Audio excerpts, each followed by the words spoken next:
Call this meeting to order. Good morning and welcome to the 46th meeting of the Standing Committee on Procedure and House Affairs. This meeting is being held in public and televised.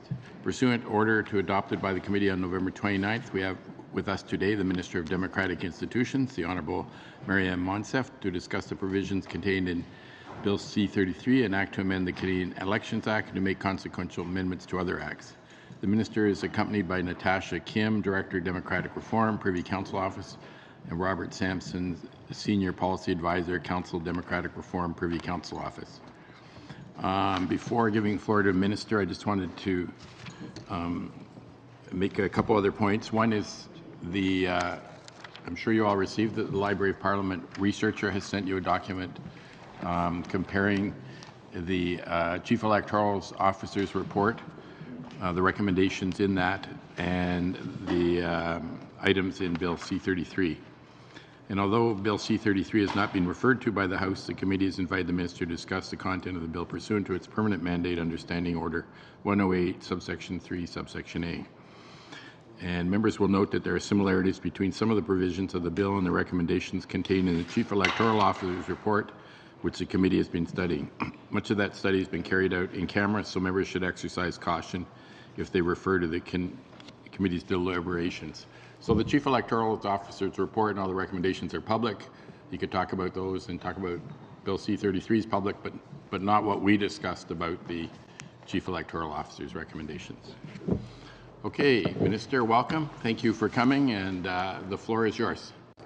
Thank you very much, Mr. Chair, and thank you, colleagues, for your invitation to be here with you today. The last time I was here, we talked about the Senate appointment process and the government's mandate and commitments on how we can improve our democracy and our democratic institutions. And today, I'm very much grateful for the opportunity to be here with you today for a number of reasons.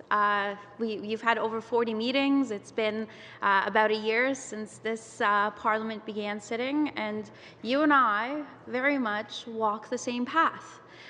We have the same challenges, we have the same goals of protecting what's working and what we are so fortunate to have, and improving it further. And so, as always, your input and perspective is greatly appreciated, and I know that my Parliamentary Secretary, Mark Holland, and I, as we've traveled the country, as we've been studying the work that we're doing, time and time again, the testimony that has come before this committee comes up. Around a family-friendly parliament, for example, the work that this committee's done, the conversations that you've had come up again and again.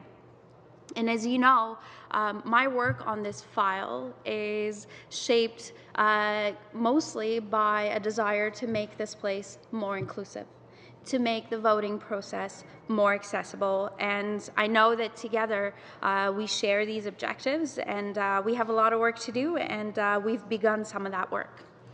I also know that you have been reviewing the recommendations that our Chief Electoral Officer made based on the results of the last election, and I'm really looking forward to the results of that study.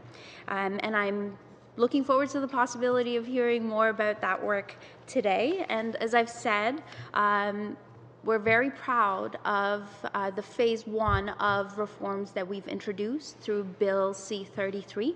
We believe that it's a strong bill, but I'm also mindful of the fact that the bill could be further strengthened. And if your committee and the work that you've done could contribute to that, I think we'd serve Canada well. Now, before I move on, I think it's really important, given that it's the middle of December, Mr. Chair, that I take this opportunity to express how much I value, and I think we all share this, the work that we've been able to do with our Chief Electoral Officer. He's served this country and Canadians for a decade, and his professionalism and his dedication to this country, to the health and integrity of our democracy, I believe is a model for public service, and I'm sure we all wish him well in his retirement, which is imminent. Now, as you know, Bill C-33 proposes amendments to the Canada Elections Act. We introduced it in the House recently, and it's important to talk a little bit about the current Canadian context for Bill C-33. You've been involved in this conversation. Colleagues on the Electoral Reform Committee have been involved in this conversation. And what Mark Holland and I have heard across the country is while it's important to enhance the way that we vote, it's also really important to make it easier for people to get to the polling station, to make it easier for people to prove their identity, to have the right information, and to remove unnecessary barriers that exist. And this is in line with what we've heard across the country. And as we work towards electoral reform, while it's clear that there are sometimes contradictory perspectives on process and many different perspectives, I think that something we can all agree on is that our democracy is connected very much to who we are as individuals and to our sense of identity as Canadians.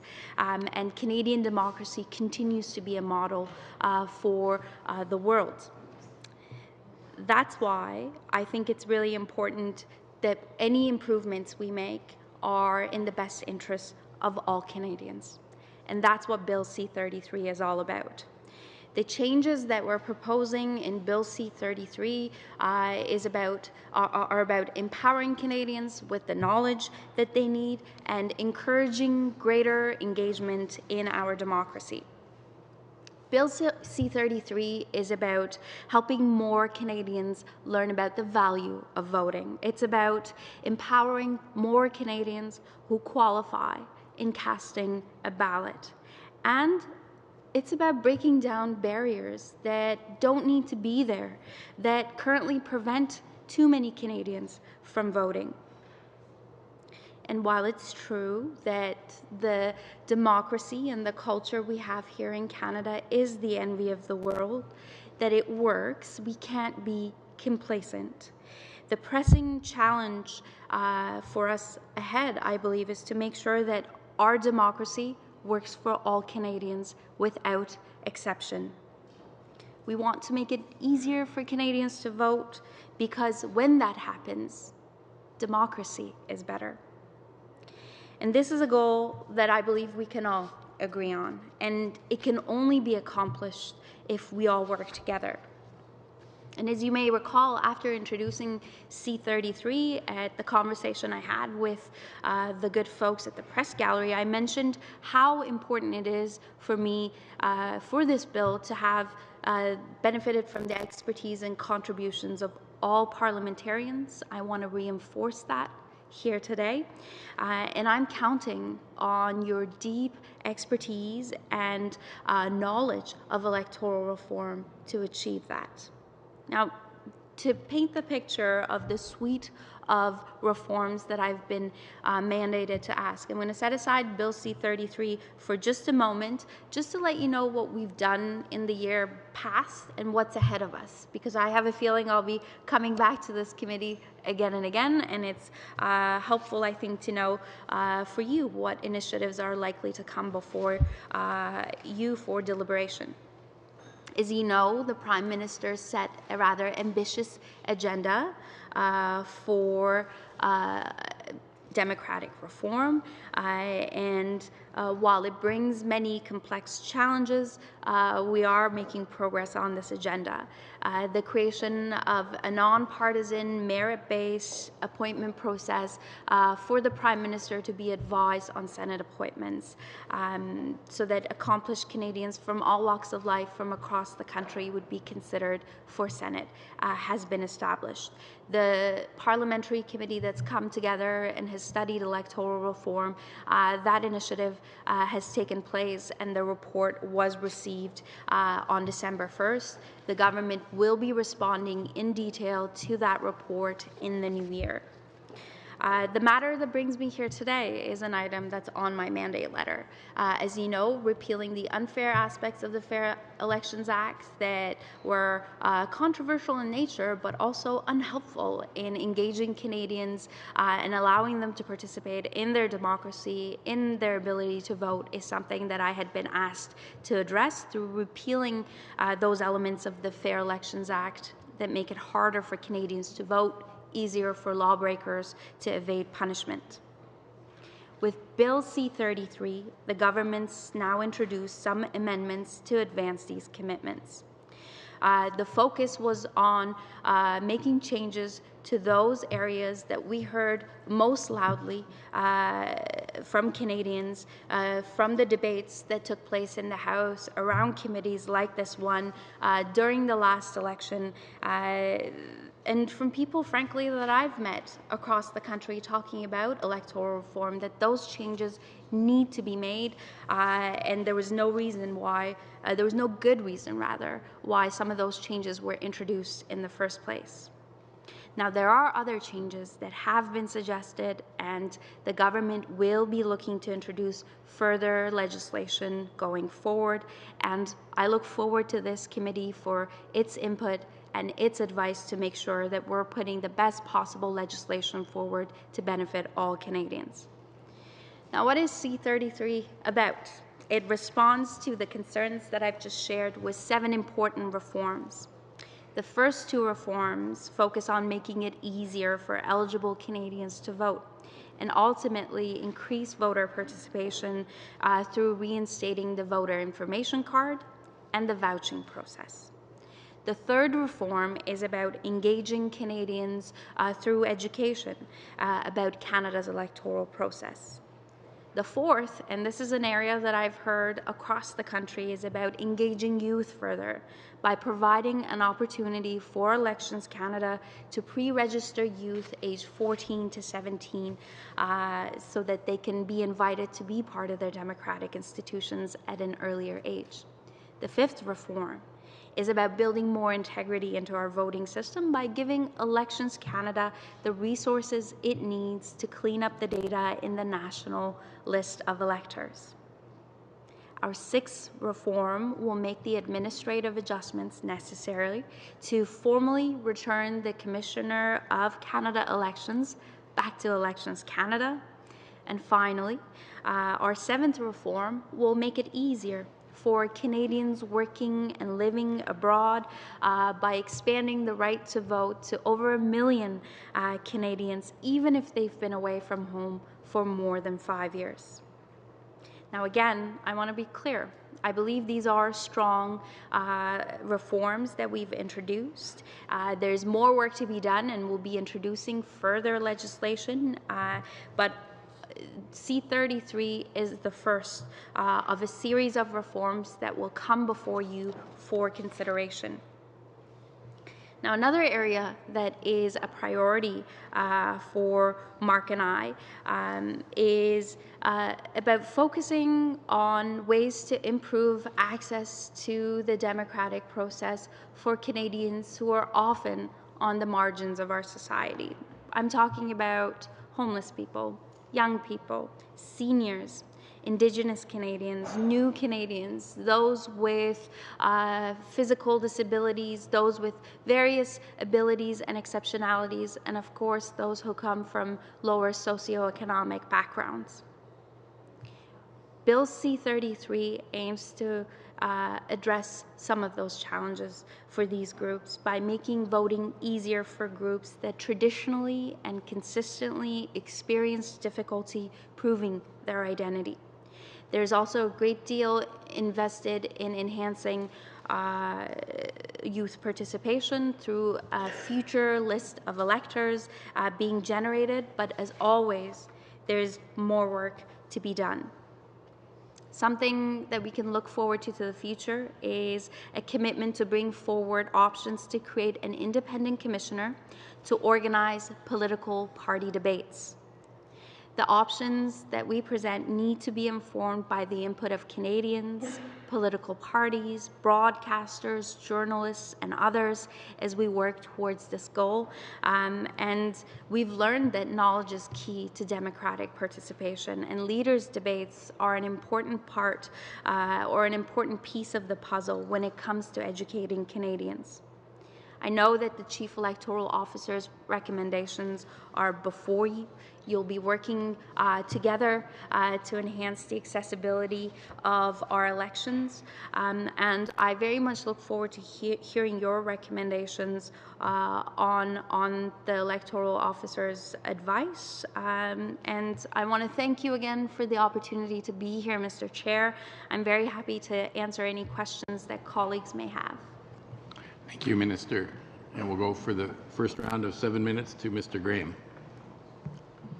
Thank you, Minister, for being here. I find the Bill C-33 a very important bill. As staff to the Democratic for Democratic Reform in the last Parliament, and was very heavily involved in fighting the Unfair Elections Act. That said, you are aware that we were studying the Elections Officer's report, and from the analysis report there are 5 overlapping sections of the bill with our study. I don't want to get too much into that, but I wanted to make sure you're aware of that part, which you've addressed, so I thank you for that. But there's 132 recommendations in that report, of which there's 127 left. You just said that there's going to be more bills coming, so what I'd like to know, get a sense from you, is what are the priorities for us to study so we don't have the situation again where the bill comes before our study is complete. So I'd really like to make sure that we have the opportunity to study it in advance.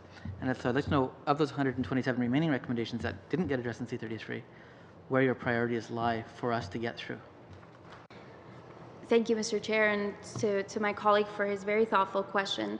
While I'm not privy to the conversations that you folks have through your in-camera deliberations, I do understand that reviewing and making recommendations on the Chief Electoral Officer's report is very much within your mandate, and it's something that I'm counting on. These changes that we put forward on Bill C-33, I believe, are straightforward changes.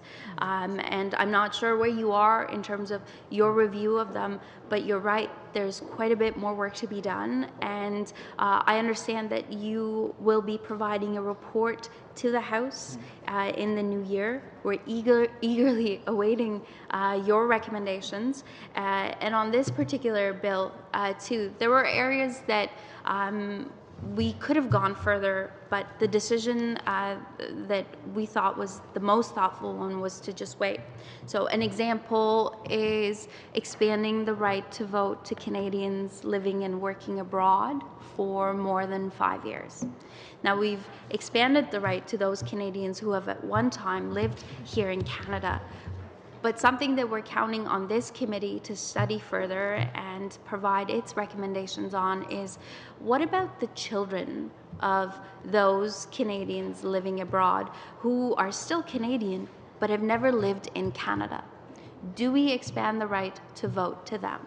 And so ultimately, I believe my main goal with my mandate letter, I believe the reason that we all work really hard every day is we want to see more Canadians participating in their democratic process, whether it's as engaged and informed voters or active participants as candidates. And so that is an area of key priority for me. Accessibility and inclusion. That is something that I think we can do in the months, if not years ahead. That's something that we can improve upon. And so these are some of the areas that I think are important for you to know in terms of priorities for me. But I'm also happy to have conversations with colleagues around this table about what would you like to see collectively moving forward?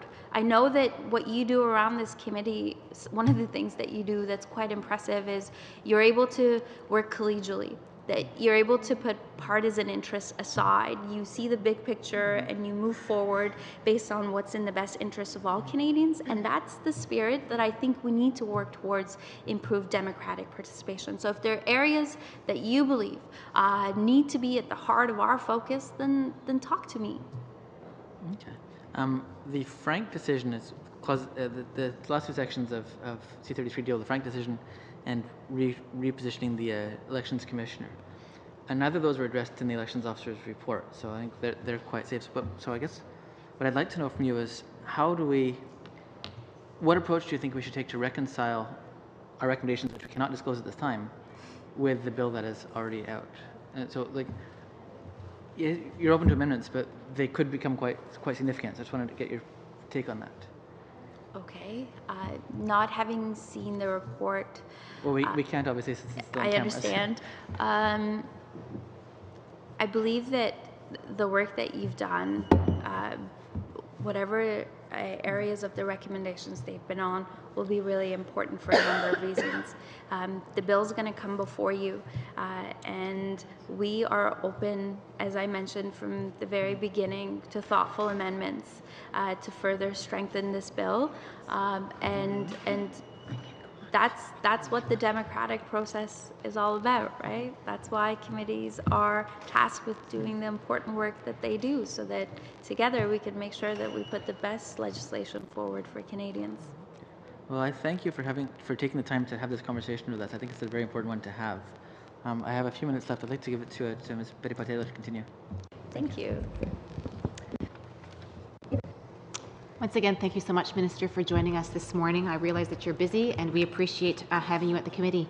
Over the course of the summer, personally, I know that I had an objective that I was going to have one town hall on electoral reform. And when I had my first town hall, I realized that many people that were at that town hall were oftentimes the same people that I had at most of my town halls. So I took it upon myself, however, to go out and to meet with different specific groups of people that I wanted to meet with, and specifically our marginalized population, our youth, and people that are oftentimes not engaged in the political process. So could you please specify how this legislation, when it comes to Bill C-33, how this legislation will implicate more Canadians in the electoral process, especially among disproportionately underrepresented groups? With ID requirements, which is what the first two measures are all about, Jeanette, we know that homeless people don't have a fixed address. We know that students, for example, who are first-time voters, who are away from home and studying at a different community, their ID may not always have their most recent address on it. We know that there are individuals, for example, Indigenous persons, who have been counting on vouching as a way of being able to participate. We know that there are a lot of older adults. I'm from Peterborough, Kawartha, one of the oldest CMAs in Canada, and there are a lot of retirement residences, a lot of long-term care facilities, and there were seniors who showed up with their voter information card during the last election thinking that they could use it as ID, and they were turned away. We're sort of out of time for this round. We'll go to Does that Mr. help? Reid. Thank you, Minister. Glad to see you here. I wanted to ask you, have you get a chance to read the letter I sent to you yesterday? Excellent. Would you be willing to answer questions today regarding mydemocracy.ca? I want to thank my colleague for the very thoughtful letter that he sent, and for the very important questions that you raised. I'm happy to answer broadly any questions you may have about mydemocracy.ca, but also, Mr. Reid, I'm happy to come back to this committee and have an in-depth conversation about electoral reform as you folks see fit. Including, Minister, coming back, as the motion I had put forward on Friday suggests, coming back to answer questions regarding mydemocracy.ca and the government's planned agenda for electoral reform? Yep. If you believe that's a good use of your time, and if you think that it's a good idea, I can make sure that I have the right time frame set aside, but also we'll make sure that we have officials in the room who can also provide any technical explanations or descriptions as you see fit. That's fantastic, because I do want to move to Bill C-33. So in order to facilitate that, now that we know that you'd be willing to come back, Mr. Chair, I move that the committee invite the Minister of Democratic Institutions to appear for not less than 2 hours to answer questions regarding mydemocracy.ca and the government's planned agenda for electoral reform.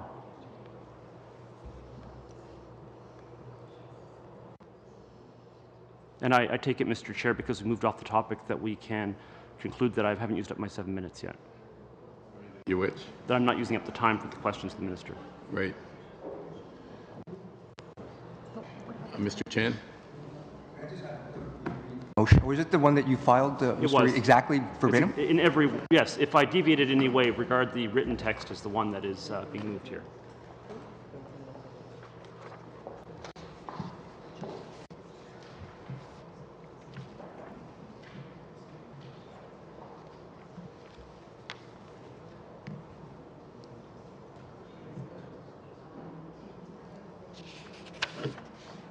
Ms. Sahota? I have a comment on the motion. It's written in a way where it says not less than 2 hours, and to me, I understand that the intent may be to have the minister here for a full 2 hours, but the way it reads, you could, suggest 6 hours, 8 hours, or whatever. So I was just wondering if you'd be open for a friendly amendment to say for 2 hours. Yes, yeah? I would be agreeable to that. Okay, that's all. Thank you. Okay, people ready for the question? All in favor? Any opposed? Carried. So you can carry on with your questions. Thank you very much, Mr. Speaker. We were at 1 minute and 45 seconds and we stopped. Mr. Chair, first of all, thank you for coming here to talk about Bill C-33. Minister, I've been on this committee for over a decade through a number of election cycles, starting under the Chrétien government. And every election cycle, the minister, or rather, I correct myself, the Chief Electoral Officer submits a report on recommended changes subsequent to the election and the experiences that it's a he so far, so that's not sexist language, that he, Mr. Kingsley or Mr. Méran, thinks ought to be made based on the experience. Then the Procedure and House Affairs Committee engages in an exhaustive review of that report, makes recommendations based on, or riffing off, if you like, of the CEO's recommendations, submits those, and the government responds. And it may respond in a way the committee judges to be satisfactory or unsatisfactory, but the fact is that you wait through that process. You moved ahead without waiting for our report, and although we're not permitted to say what we were discussing, I can tell you that some of what we were discussing in our report was, I thought, of enormous use and cannot be dealt with in some supplemental piece of legislation because it very much featured on some of the key issues that you're dealing with and setting in stone in this piece of legislation. So may I ask why you didn't follow the precedent of all your predecessors in this regard and wait until our report had been submitted? And if I may say so, well, let me just stop there and ask that question, Minister. Well, Mr. Chair, firstly, I'm thankful to the honourable member for a decade of service on this committee. Committee proceedings like this I used to watch on television, and I'm continuously in awe of the work that you do and the collegial way in which you do it. And I've been following the work of this committee's work closely. I know that you've been working on a review of all the recommendations, over 100, that the Chief Electoral Officer made, and I can assure you that nothing is set in stone. As you understand the parliamentary process, introducing the bill is step one. There will be ongoing debate, and your recommendations and the work that you've done can be formulated into thoughtful amendments to the bill. And as I've indicated, I'm interested in making sure that the strongest possible legislation moves forward, and that includes input from you as well. I was going to split my time with Mr. Schmale. Thank you very much, Minister. It's always good to have my geographical neighbor here at this committee. Nice to see you again. Being the fact that you're here at this committee to talk about Bill C-33 and the fact that it, as Mr. Reid was saying, kind of jumped ahead of the study we're doing in committee. You also mentioned in your speech that there is further legislation coming. Now, I think Mr. Graham asked the question, but I just want to clarify a little sooner. Based on the timelines that we don't come back until the end of January, You said, I believe, the spring that you're coming at. That doesn't really give us much time for us to get the study done, get the information to you or to Parliament, and allow that to be incorporated in your legislation. So, being the fact that you're here because you kind of jumped ahead, how are you going to have the correct information ahead of you, in front of you, and able to get a piece of legislation in time to actually make our work worthwhile? Mr. Chair, I want to thank my neighbor for this question, and the work that I'm doing is guided by my mandate letter. And I think it was the clerk of the Privy Council who said that of all the government web pages, the page with our mandate letters is the most frequently visited one. So there's some interesting trivia for you. If that's helpful in any way to guide the work that you do. So repealing the unfair aspects of the Fair Elections Act is part of my mandate. Putting together a process for appointments to the Senate has been part of my mandate. The establishment of an all-party committee was part of my mandate. Moving forward, the debates commissioner is something that is going to require significant deliberation and coordination, consultation, study. That's something that I'm counting on this committee to help support. Moving forward, areas around the review of the Elections Act itself as it pertains to various ways that our elections are governed. That's in line with my mandate, and I'm looking forward to working with this committee. The changes that we proposed in Bill C-33 were relatively straightforward. So having said that, I don't mean to cut you off. I do only have a limited amount of time, and you did mention a few things. So how do we have a guarantee that what we are working on, this will not happen again? When is your report going to be delivered? Perhaps that's an area that you can provide me with some clarity on, Mr. Chair. Sorry, just our time's up, but if you've got any answer to that, go ahead. Well, I was going to say that was the first part of my question. I'm happy to respond. That was the first part of my question about how this has happened, and we jumped ahead of the process. And the fact that, as I mentioned, if we come back at the end of January, you're saying the spring there's more legislation. So how do we have a guarantee here as a committee that you're not going to jump ahead? And what, if that is the case, what is the point in us doing this work regarding what Mr. Reid pointed out? Okay, maybe you could wait till later because his time was up. Mr. Christofferson, 7 minutes. Thank you, Chair. Appreciate that, Minister. Thank you very much for coming. We very much appreciate it. I have to tell you, this is a complete schmozzle. Like, I don't know, you being here, I am so confused. I am further confused as to why you're here talking to us about this bill.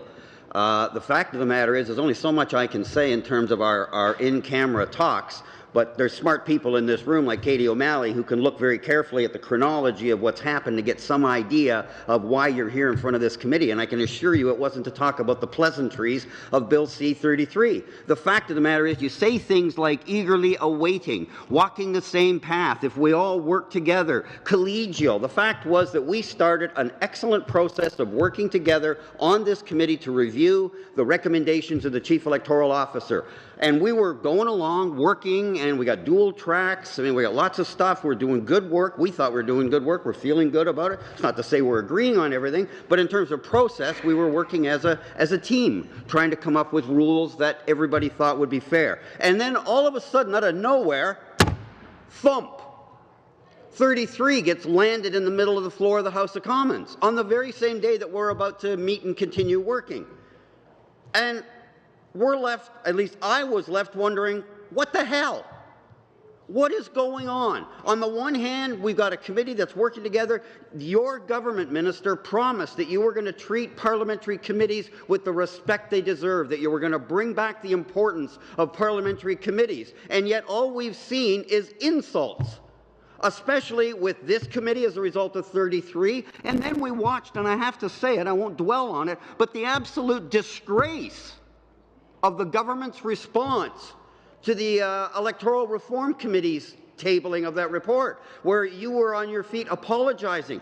right after that was, again, I'm kind of stuck here because I can't talk about what's in camera, but I can say, and if somebody wants to hold me for telling tales at a school, fine, but I think I'm walking the line carefully. Mr. Graham, to his credit, came to me immediately afterwards when we were seized of the bill being tabled and said, how can we fix this? What can we do? And I said, well, my goal is to get us back to work. After all these decades in public life, I don't need another headline. What I want to do is some good work. And so then I happened to bump into you, Minister, and I won't talk about, the full conversation, but I think it's fair to say that we actually bumped into each other twice in the hallway on that day, and you were asking, how can we fix this? The same as Mr. Graham. And my response was the same. An apology would be a good way to start. I still haven't heard one. And you go on and on and on about Bill C-33. We didn't call you in here, Minister, to talk about C-33 because it hasn't been referred to us yet. What I want to know, as one member of this committee, is how does the work that we're doing, that's supposed to be showing the respect and importance that this government was going to return to committees, how do we continue to do that when you drop that bill on the floor and it looked, for all intents and purposes, as nothing but a diversion to get you and your government out of trouble for the heat you were taking on the broader file that was going down in flames. Now, if it's not that, at best, it's lack of respect or consideration for this committee. At worst, it's a total disregard for committee work, which happens to have been reinforced by the comments, and I accept that you've apologized, but nonetheless, it happened. And I happened to walk into the House as you were just beginning, and I was like, I couldn't believe that was the response. So, Minister, I am still angry about the process because at least the previous government didn't pretend to want to make the committees important. They at least were clear about their disdain for parliamentary committees and the work they do. Fair enough. That's been dealt with. Those chickens came home to roost. And that's why you, Minister, are sitting where you are sitting, in large part because of that attitude. But you can say that you're going to do something different, but so far we hear talk, but none of the walk. So, Minister, I need a couple of things from you. Number one, starting with an apology to this committee, like you apologized to the last committee for the way that you have treated the work of this committee. And secondly, I'd like to get some idea of how you think this parliamentary committee is going to continue to do its work in light of you dropping bills on the floor that cherry-pick issues that we're working with. And when you say, they'll end on this, Chair, when you say things like, when will your report be ready? Which is a very good question, but that's the kind of question that should be asked at the beginning of the process of our work if your ministry was serious about coordinating it with the work of your government. But right now there's a disconnect. And so I need to hear from you, Minister, how you think we are going to respond and get back on track, or are we not going to be able to? Or are we just going to continue to have this government pitted against its own parliamentary committees? Okay, Minister, you have about 45 seconds. Mr. Chair, I want to thank my colleague for his work, and I want to clarify that the repealing of the unfair aspects of the Fair Elections Act did not come out of nowhere. They were very much publicly shared through my mandate letter as given to me by the Prime Minister, and I continue to have a great deal of respect for the work that you do. There are areas within Bill C-33 that I've outlined earlier that I'm counting on you to do further analysis and study on. Can we do things better? Absolutely. Am I committed to that? I can guarantee you that, Mr. Christopherson. And I will end on this. In March of 2014, I watched you advocate for the very changes that we brought forward in Bill C-33. That's the important work that we're here to do. And Mr. Christopherson, I'm going to count on your expertise and wisdom to make sure that more of the recommendations from the Chief Electoral Officer make it into legislation so that we can improve access and engagement for all Canadians. Wow. Ms. Vanderbilt. If that's the approach, Minister, to responding to everything that's happened, I'm sorry, but your government is just not getting it. Mr. Vanderbilt. For being here today and being so willing to come before our committee and answer our questions. Just in a moment to pick up on what Mr. Christofferson said, my understanding from your testimony just now was that you are very open to having amendments to Bill C-33 that could very well be informed by the discussion that we have been having. We can't discuss what we've been doing in camera, but if there are aspects where we've had deliberations and dialogue, that work that we've done is actually going to be very useful when we receive Bill C-33 and we're able to put forward amendments. So if I could just clarify that you would be open to amendments that are informed by the dialogue we've been having? We believe this is a strong bill, Anita, but absolutely, that's why the bill is coming to you, and we're counting on your deliberations to further enhance it. Thank you. I'd also like to ask about an element that is not in the Chief Electoral Officer's report, but is in Bill C-33, one that, of course, is personally of interest to me, having worked overseas for many, many years with the United Nations, other organizations. There are some very good Canadians who are abroad, who are doing work promoting Canadian values. In my case, I even received a Peacekeeping Service Medal from the Governor General for the work that I was doing in Kosovo with OSCE, and yet, had I continued that work, I would have become ineligible to vote in Canadian elections, as have many, many other Canadians, because of the changes that were made by the previous government. And so I understood you earlier that you were looking to our committee not only to look at that aspect of Bill C-33, but to decide on some of the parameters and how this would actually apply. I also know that there's a current court case right now, a charter challenge, Frank versus Canada. And if you could elaborate just a little bit about the importance and why it is important that Canadians, a young generation of Canadians that is going around the world and is starting businesses. We have doctors and teachers who are going around the world. We have all kinds of Canadians who are doing very good work. And to lose your right to vote because you have gone abroad to promote Canadian values, I think is very, very wrong. And if you could just maybe elaborate on that and tell us what you see our committee doing in that regard. Thank you very much, Mr. Chair. The world is changing, and globalization means that people, especially younger people, frankly, are traveling abroad to see the world, to contribute to the complex challenges that exist, and also to bring different ways of doing things, different ways of thinking back to Canada. And we want to promote that. We want to promote the sharing of Canadian values abroad. And the right to vote is protected for Canadians. This is one of those fundamental rights that we have as Canadian citizens, and our government believes that a Canadian is a Canadian is a Canadian. And yes, there is a court case which will be heard in February. We are mindful of that, but I've heard stories like yours, Anita, and I've also heard stories of young people whose parents are working abroad. So these are people who didn't choose to go abroad. They went because they had to. And I'm getting letters and emails from them saying, we're paying attention to what's happening to our country. When we're old enough to vote, we want to be able to. But right now we can't. And that's not right. And it's not fair. And we agree. Now, these are young people who have lived in Canada at one time.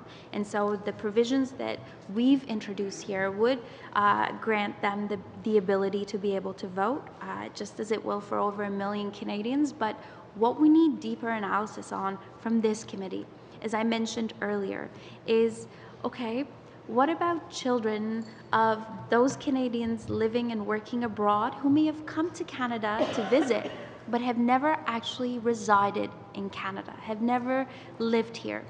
Do we extend the franchise to them too? And that's an area that requires cross-party conversations that this committee is very well positioned to do. And how much time do I have left? 1 minute and 15 seconds. Okay, I'll pass that on to Ms. Sahota. Thank you. Thank you, Minister, for being here with us today.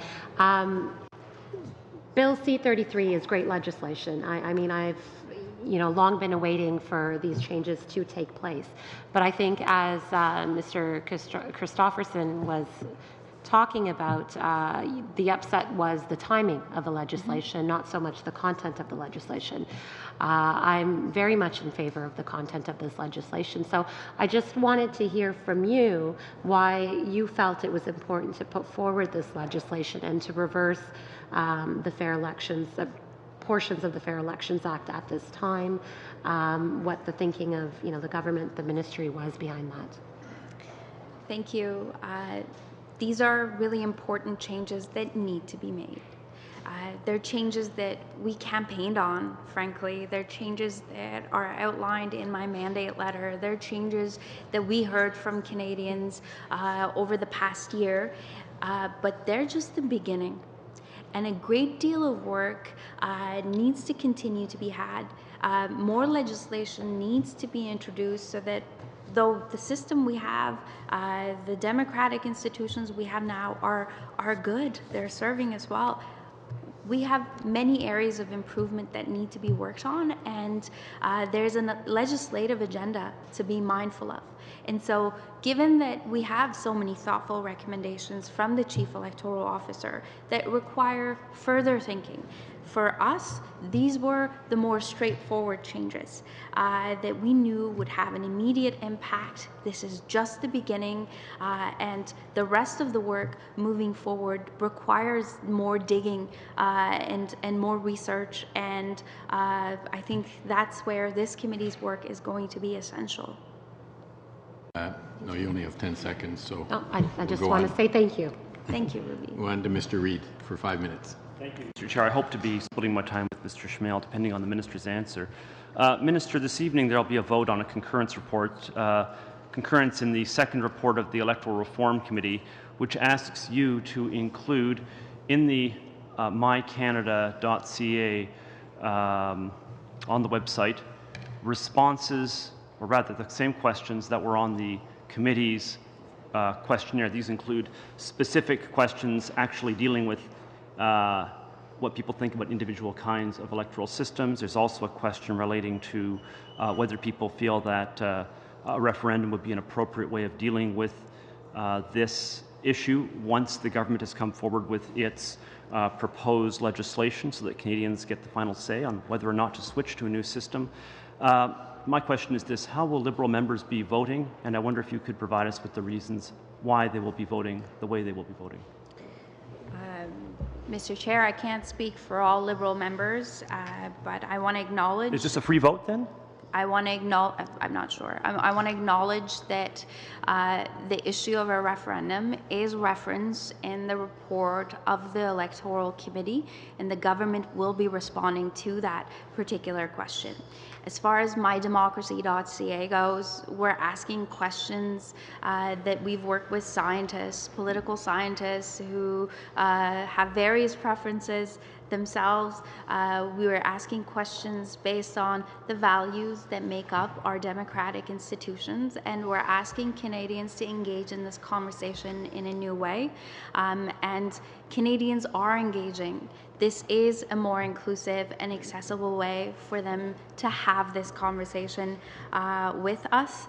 And I'll be, as your motion earlier allowed, Mr. Reid, I'll be coming back to this committee to talk further about electoral reform and mydemocracy.ca, and I'm happy to get into greater detail then.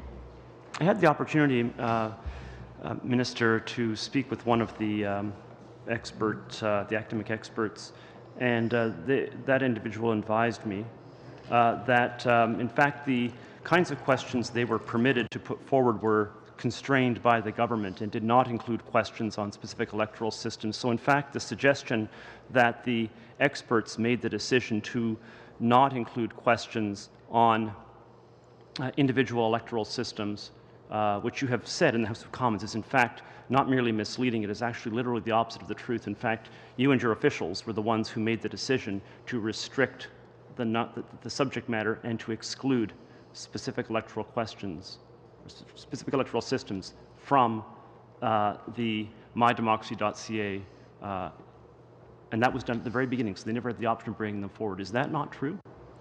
So, Mr. Chair, I'm going to take this opportunity to thank the Academic Advisory Panel who's been working with us in collaboration to make sure that there is science behind our approach. And I'm really proud of the work that we've been able to do with them. But with regard to the question, Minister, did you in fact, you and your staff, restrict the range of questions that could be put on the mydemocracy.ca so that the academic experts were, from the very beginning, not able to put anything regarding individual questions? You can answer any way you want, but a yes or a no has to occur here. We've been working in collaboration with them, and we've been asking the questions that are really important to ask, Mr. Reid. And if you'd like to talk in greater detail about the process and the technicalities around mydemocracy.ca, we have at least 120 minutes to do that in the near future. We do, but today, the question that I'm asking you today is, did the academic experts make the decision on their own to exclude questions about specific electoral systems and about whether or not there should be a referendum on legislation, or was those questions in fact excluded by you and your bureaucrats in the nature of the survey, the umbrella of permissible questions that they were then asked to design? Yes or no, please. Working in collaboration means different people get together and everyone has an opportunity to provide their feedback.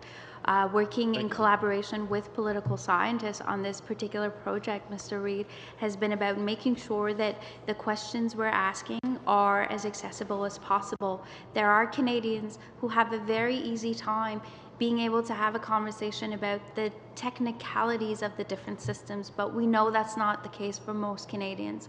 We know that many Canadians don't even know where to begin being part of the conversation on their electoral reform. That's the reason why we chose the approach that we took, based on the evidence that exists out there and best practices, that asking value-based questions and about the impact of different systems on the way that Canadians are governed is a more inclusive and a more accessible way. And I'm quite proud of that. Thank you, Minister. Ms. Pepitas-Taylor. Two very quick questions, because I know we're running out of time. To follow up on Mr. Christopherson and Ms. Sahoda's comments, what steps could we take to avoid this type of situation again? I'm very much looking forward to your report. I think that having conversations, come talk to me, and I'm happy to come and talk to you. I know as a government we committed to restoring the independence of committees, and I know that that's been a really important measure towards a healthier democracy, but this relationship is an important one for me, and whatever it takes to make sure that we work better together, I'm open to it. So given that there are people who've been doing this work for more than a decade, I'm open to that feedback, and let's make sure that we continue to work the same way that you folks have been able to, which is this is not about the parties we represent. This is about what's in the best interests of Canadians and how we can improve democracy. I'm very much interested in that. So let's talk.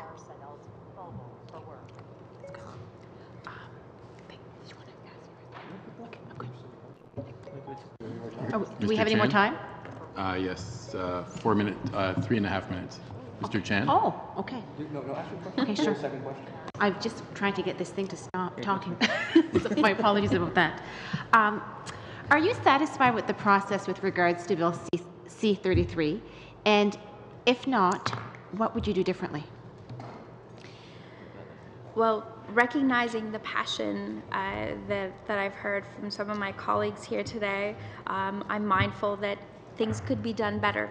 Things could be done differently, and I'm open to hearing about how we can improve this process from you. That's ultimately, I think we're here to make things better for Canadians, and establishing a working relationship that works for everyone is really important to me. Thank you.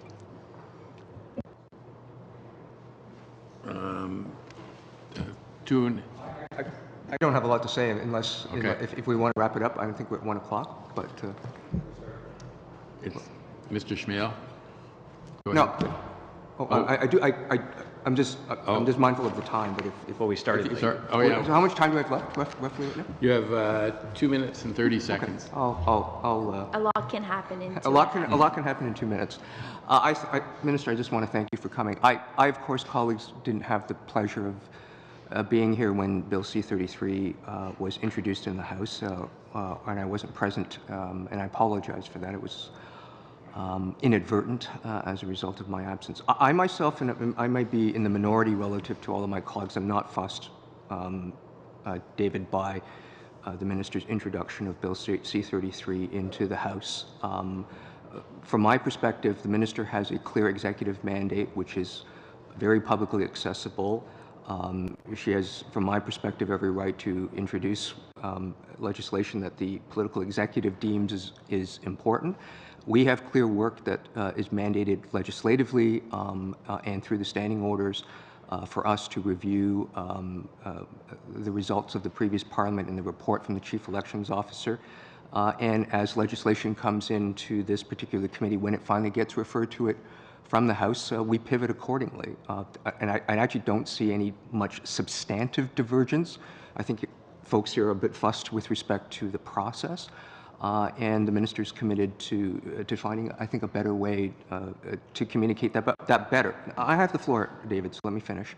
So I'm here to work with you. I think we want to achieve the same substantive outcomes at the end of the day, and I think we should just get on with it and get that particular work done. And when C-33 comes from the House, we'll make adjustments accordingly.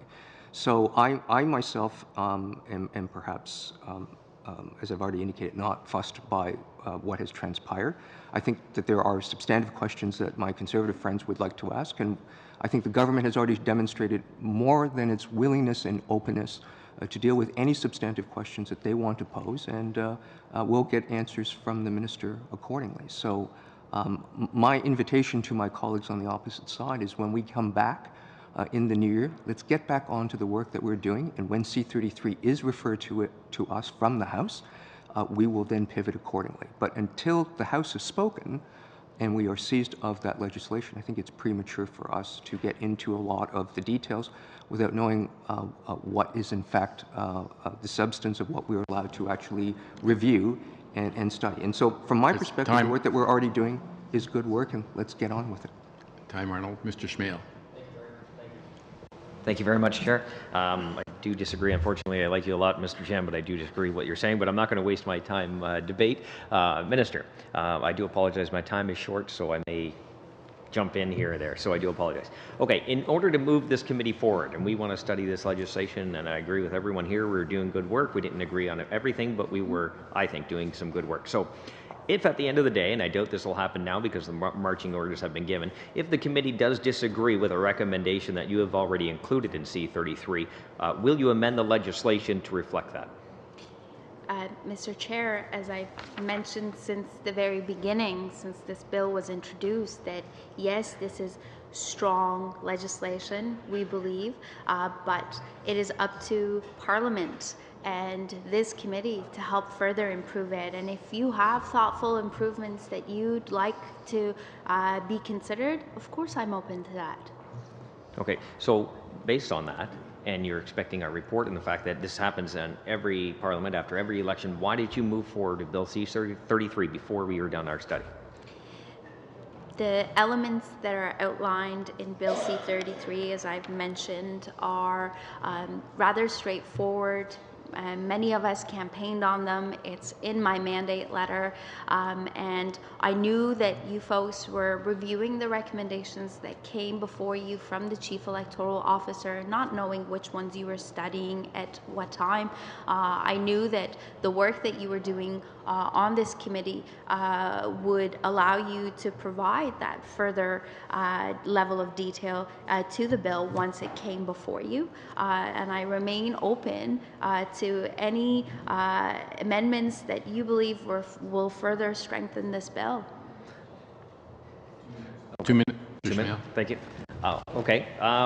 That's Now, going forward, again, how do we stop this from happening again? Will you commit that no further legislation will be tabled until the committee gets forward our report? Otherwise, I don't see the point in continuing to study this, the electoral officer's report. If you're going to do what you're going to do anyway, we can just do something else or figure something else to do. But I don't think you can do something else. You're mandated to study the recommendations from the Chief Electoral Officer, and I'm counting on you to do that.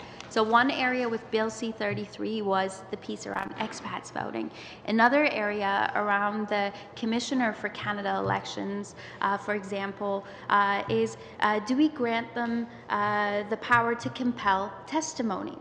To address election fraud in a more comprehensive way. That's an area that I believe is really important for this committee to study, and I can assure you that if we do what we discuss here today, which is come up with processes that work for everyone, then moving forward, we're going to continue to improve the working relationship between this committee and myself, and I'm very much open to that. But given the fact that we would be after an election, we would be examining this, wouldn't it be fair to say that possibly, very possibly, there would be something in the report changing a bunch of things? So again, why didn't you just wait? Give me something to keep us going here.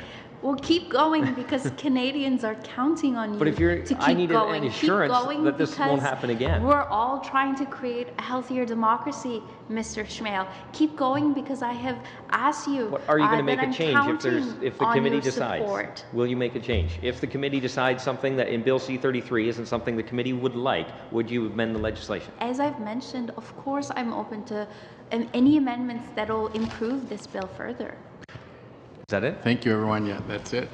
Thank you very much, Minister, for coming. We appreciate it. Happy New Year, Merry Christmas, Happy Hanukkah. New Year. Thank you very much.